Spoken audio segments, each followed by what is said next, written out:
नमस्कार, स्वागत है आपका क्यू वाइव नेटवर्क पर। मैं हूं नीलू व्यास और हमारा खास कार्यक्रम एंगल 360 में आपका स्वागत है। आज हर चैनल पर और हर जगह जो पहली खबर है वो राहुल गांधी के ऊपर है, क्योंकि आज राहुल गांधी ने सूरत सेशंस कोर्ट में अपील की थी। जिस तरह से उनकी सांसदी को खत्म किया गया, उनको डिस्क्वालीफाई किया गया क्योंकि उनके खिलाफ एक क्रिमिनल डेफेमेशन का केस था, उसी केस को आज उन्होंने अपील किया सूरत सेशंस कोर्ट में। और उस अपील के साथ, यानी कि जो मेन क्रिमिनल डेफेमेशन केस था, उसके साथ कांग्रेस की तरफ से, यानी कि राहुल गांधी की तरफ से 2 एडिशनल एप्लीकेशंस लगाई गई। उस एप्लीकेशन में, जो पहली एप्लीकेशन थी, उसमें कहा गया था कि जो सेंटेंस है, यानी कि जो उनकी 2 साल की सजा है, उस पर स्टे होना चाहिए। वो पहली एप्लीकेशन थी।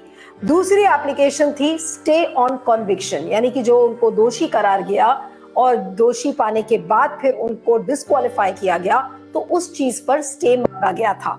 लेकिन जो पूर्णेश मोदी है, जो कि कंप्लेनेंट है, वो आज कोर्ट में नहीं पहुंचे और उसकी वजह से जो जुडिशियल मैजिस्ट्रेट थे, उन्होंने ये कहा कि वो एक्स पार्टी ऑर्डर नहीं सुनाएंगे और उसकी वजह से आज जो स्टे ऑन कन्विक्शन था उस पर सुनवाई नहीं हुई।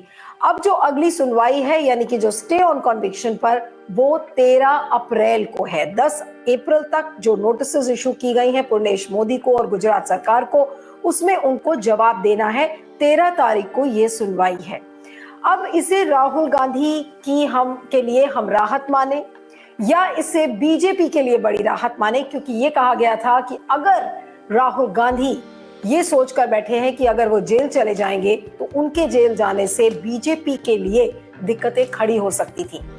और जो दूसरा एक सवाल है, जो आज हम इस चर्चा में भी करेंगे, कि क्या राहुल गांधी की जो कानूनी यात्रा है, यानी कि जो लीगल बैटल उनकी है, क्या वो एक लंबी लड़ाई है, यानी कि 2024 के पहले उनका जो डिस्क्वालिफिकेशन है या उनकी जो बहाली है सांसदी की, वो संसद में नहीं हो पाएगी। इसको लेकर बहुत सारे सवाल हैं, लेकिन आज के इस ऑर्डर को हम एक राहत माने राहुल के लिए या फिर राहत माने बीजेपी के लिए, इसी पर हम चर्चा करेंगे। आज हमारे साथ 2 लोग हैं जो कि बीजेपी और कांग्रेस से हैं।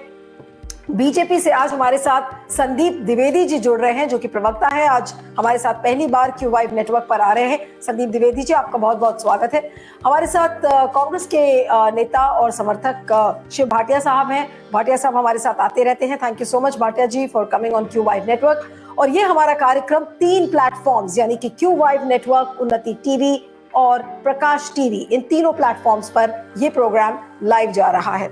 मैं आज की चर्चा में संदीप द्विवेदी जी से शुरू करना चाहती हूँ कि संदीप जी, मुझे ये बताइए कि ये राहुल के लिए राहत है या फिर बीजेपी के लिए, क्योंकि अगर राहुल को जेल होती तो फिर वाकई में बीजेपी के लिए मुसीबतें खड़ी हो सकती थी। जी नहीं, देखिए, मुझे नहीं लगता कि इसमें किसी के लिए राहत है, किसी के लिए मुसीबत खड़ी करने वाली बात है। एक संवैधानिक परंपराओं के तहत, जो संवैधानिक व्यवस्थाओं के तहत जो प्रक्रिया चल रही है, उन्हीं को फॉलो किया जा रहा है।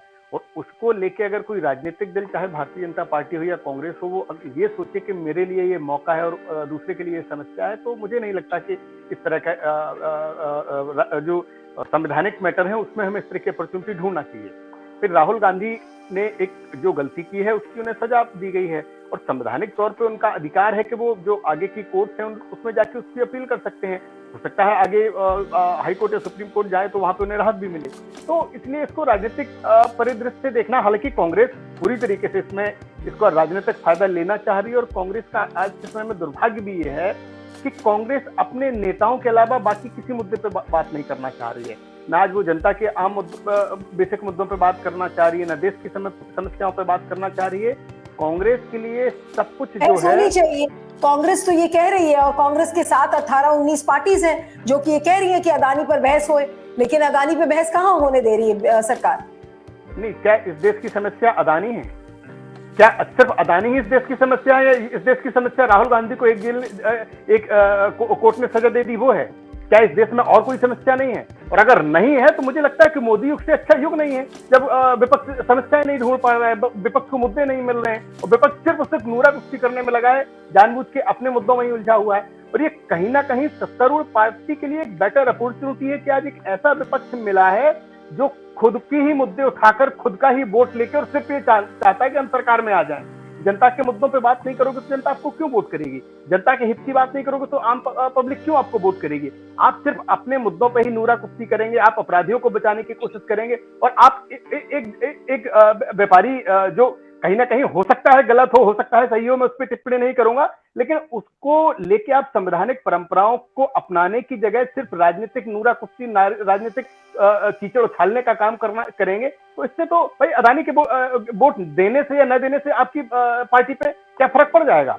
यह हो सकता है दूसरा एजेंडा ये हो कि कांग्रेस जानबूझ के अदानी को इसलिए बार बार टारगेट कर रही हो कि कांग्रेस ब्लैकमेल करके उनसे फंडिंग लेना चाह रही हो, पॉलिटिकल फंडिंग। और हो सकता है कि जिस तरीके से पहले एक और बिजनेसमैन का नाम लेते थे, ये मैं उसका नाम नहीं लेना चाहूंगा, कहते थे कि उनकी सरकार है, आजकल दूसरे बिजनेसमैन का नाम नहीं लिया जा रहा है। इसमें कोई राजनीति नहीं हो रही है, आप कह रहे हैं कि इसमें बीजेपी की तरफ से कोई राजनीति नहीं हो रही है। देखिए नीलू जी, बीजेपी के लिए मैं आपको बेसिक सा फंडा बता दूं, बीजेपी ने राजनीतिक तौर पर बहुत संघर्ष किया है और कहीं ना कहीं बीजेपी ने उन मुद्दों पर बात की जो कहीं ना कहीं बेसिक जनता के दिल को छूने वाले मुद्दे थे। और सरकार में आने के बाद भी मैं प्रैक्टिकल आपको कंडीशन बता रहा हूं, बीजेपी भले ही सरकार में है, लेकिन बीजेपी आज भी ये सोचती है कि कहीं ना कहीं हम ग्राउंड पे हैं, हम आम पब्लिक के बीच में है, जनता के बीच में, और हमें सेवक के तौर पे काम करना है। तो वो उन्हीं मुद्दों पे काम करती है जो बीजेपी के, जो बेसिकली आम जनता के हित के मुद्दे हैं। और कांग्रेस आज भी उसी दौर में जी रही है कि भाई हम तो सत्तारूढ़ रहे हैं, 10 को हमारी सरकार रही है, तो हमें आम पब्लिक से कोई लेना देना नहीं है। राहुल गांधी ही सर्वोसर्वा है, अदानी ही सर्वोसर्वा है, बस इसी को छालते रहो, इसी से हम चुनाव जीत लेंगे। तो भाई लगे रहिए आप, आपकी ये रणनीति है।